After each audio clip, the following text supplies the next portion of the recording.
Okay, selamat pagi pelajar. So hari ini PDPR Bahasa Melayu tema 11 tajuk dunia selamat milik kita. So sepanjang tema 11 ni kita akan bincangkan aspek keselamatan dari pelbagai sudut. Okay, so dalam tema 11 ni ada beberapa unit lah, ada 6 unit, tak silap saya ada 6 unit So dan ke-6 unit tersebut akan membincangkan aspek keselamatan. Right. Okay, so fokus dalam tema 11 ni dia merujuk kepada penggunaan e-wallet ataupun e-dompet, sama ada selamat atau tidak. Seterusnya, bagaimana cara untuk memastikan keselamatan negara sentiasa terpelihara, macam mana nak menjaga keselamatan negara daripada ancaman luar dan sebagainya. Seterusnya, apakah langkah keselamatan yang perlu diambil sebelum menunggang motosikal. Okay. So seperti mana yang saya jelaskan sebelum ini, so dalam tema 11 ni ada 3 persoalan utama lah, dan 3 persoalan utama ini akan terjawab apabila anda mengkaji ataupun membaca lebih lanjut setiap unit yang terdapat dalam tema 11 ni. Kita teruskan. Yang pertama, unit pertama, berbelanja tanpa was-was. So dia merujuk pada penggunaan e-wallet ataupun e-dompet. So pelajar bolehlah baca dan fahamkan apa yang dimaksudkan dengan e-wallet atau e-dompet. So pelajar boleh rujuk buku teks muka surat 140-141. Baiklah, so maklumat saya dah berikan dalam video ini, dalam buku teks pun ada juga. Sebagai tambahan apabila e-wallet dicadangkan sebagai penggunaan ataupun penggunaan secara meluas, risiko telah dijelaskan terlebih dahulu, risiko penggunaan dia ataupun kelemahan ataupun ancaman daripada penggunaan e-wallet. Namun apabila dikaji berulang kali aspek penggunaan e-wallet ini dari segi ekonominya, kelebihan dia sangat banyak berbanding dengan kekurangan ataupun kelemahan. Maklumat tentang kelebihan kekurangan pelajar bolehlah rujuk nota ataupun buku teks muka surat 140-141. Unit yang seterusnya, unit yang kedua, keselamatan anda tanggungjawab kami. So yang ini, unit yang kedua ni dia menjelaskan tentang Angkatan Pertahanan Awam Malaysia ataupun di peringkat sekolah lebih dikenali sebagai JPAM, Jabatan Pertahanan Awam Malaysia. So unit 2 ni dia menjelaskan tentang perbezaan antara dua agensi kerajaan yang berperanan menjaga keselamatan dalam negara. So apabila disebut tentang keselamatan dalam negara, dia bukan merujuk kepada ancaman sahaja. Aspek keselamatan ni dia menjurus kepada aspek keselamatan melibatkan isi negara secara spesifiknya, dari aspek persekitaran kerja, keselamatan persekitaran. Itu yang cuba dimaksudkan ataupun cuba dijelaskan melalui unit 2 ini. So perbezaan antara Angkatan Pertahanan Awam Malaysia dan juga Jabatan Bomba. Secara keseluruhannya, maklumat tentang peranan Angkatan Pertahanan Awam Malaysia dan juga Jabatan Bomba saya dah letakkan dalam slide ini ataupun dalam video ini. Pelajar boleh baca. Ini adalah fungsi JPAM ataupun Angkatan Pertahanan Awam Malaysia. Manakala yang ini adalah peranan Jabatan Bomba dan Penyelamat. Ini peranan bomba.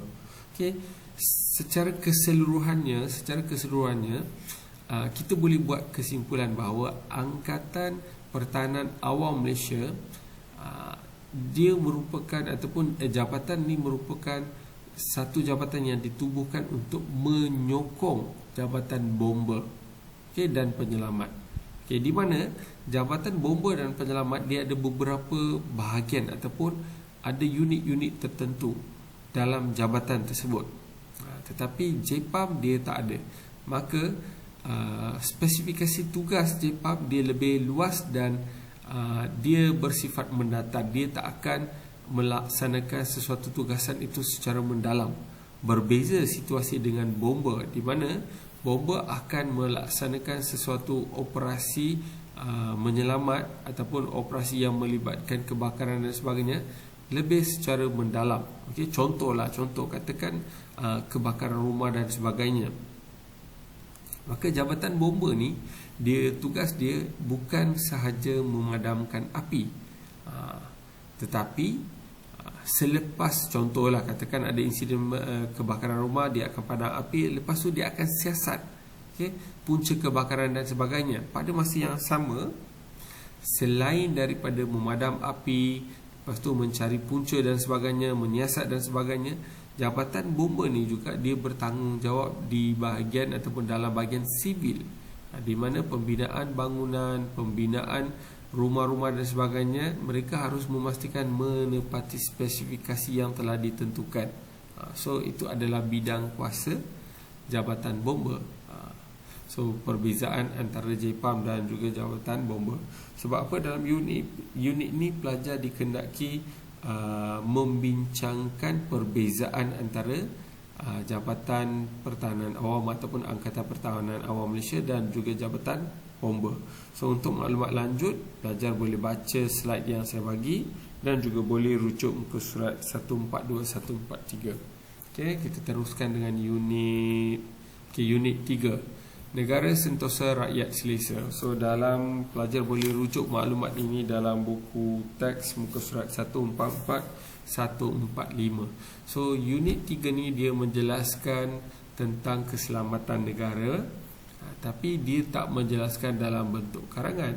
Dia nyatakan dia dalam, ataupun dia cuba jelaskan dalam bentuk cerpen, cerita ringkas tentang kisah penjajahan negara. Okey. Dan seterusnya, dia letakkan aspek tata bahasa ataupun spesifikasi untuk bahagian ini. Unit 3 ni pelajar kena baca teks yang diberi, seterusnya memahami teks, kemudian kenal pasti peribahasa yang terdapat dalam cerpen yang diberi ini. So terdapat dua kategori peribahasa, iaitu peribahasa yang merujuk pada permuafakatan dan juga perpaduan. Pelajar nanti tolong baca dan cari maklumat yang cari peribahasa yang terdapat dalam cerpen ini. Okey, sambung ke unit 4, bahaya di sebalik dawai.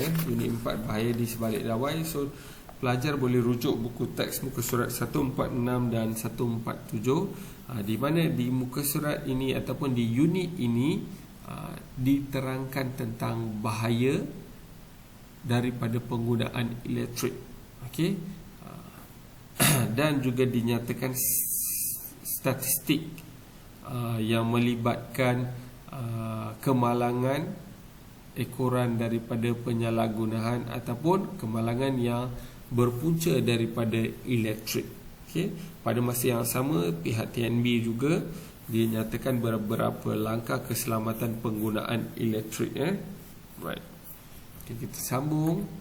Unit 5, beretika di jalan raya. So yang ini ataupun unit ini dia menjelaskan tentang langkah-langkah keselamatan di jalan raya. Okay, dan kemahiran tata bahasa diselitkan di bahagian ini, di mana pelajar kena faham konsep kata ganda dan juga akronim. So saya akan jelaskan apa yang dimaksudkan dengan kata ganda dan akronim. Sebenarnya pelajar dah tahu yang ini sebagai ulangan sahaja. Okey, so kata ganda ni dia ada 4 kategori. Kata ganda penuh, maksudnya dia akan ulang balik perkataan yang sama. Kata ganda separa, maksudnya dia akan ambil sebahagian sahaja perkataan dan seterusnya digabungkan dengan perkataan yang seterusnya. Okey, sebahagian saja akan digandakan bersama. Seterusnya kata ganda berimbuhan, dia akan tambah imbuhan.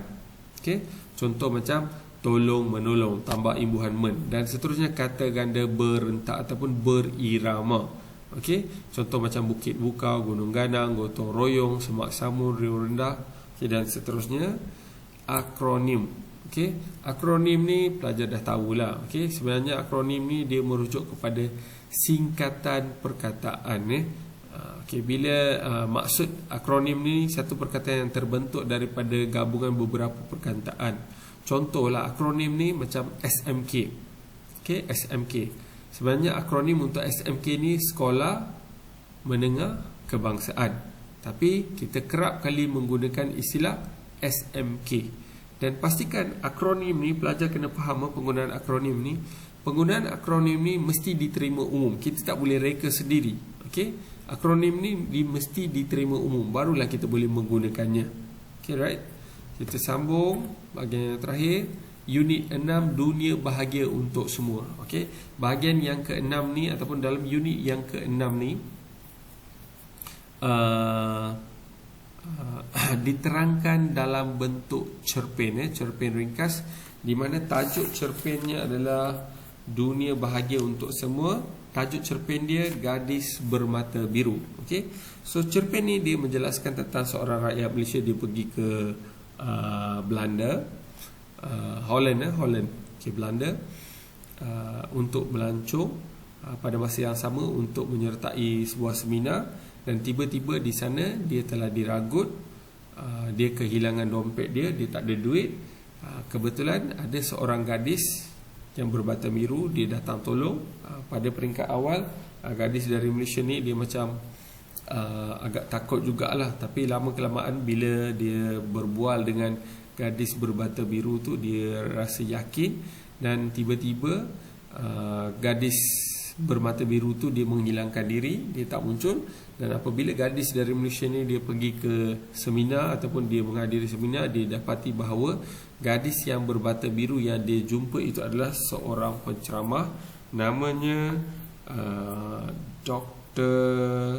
Profesor Madya Dr. Laura Abigail. So itu adalah ringkasan cerita ataupun ringkasan tentang unit 6, dunia bahagia untuk semua.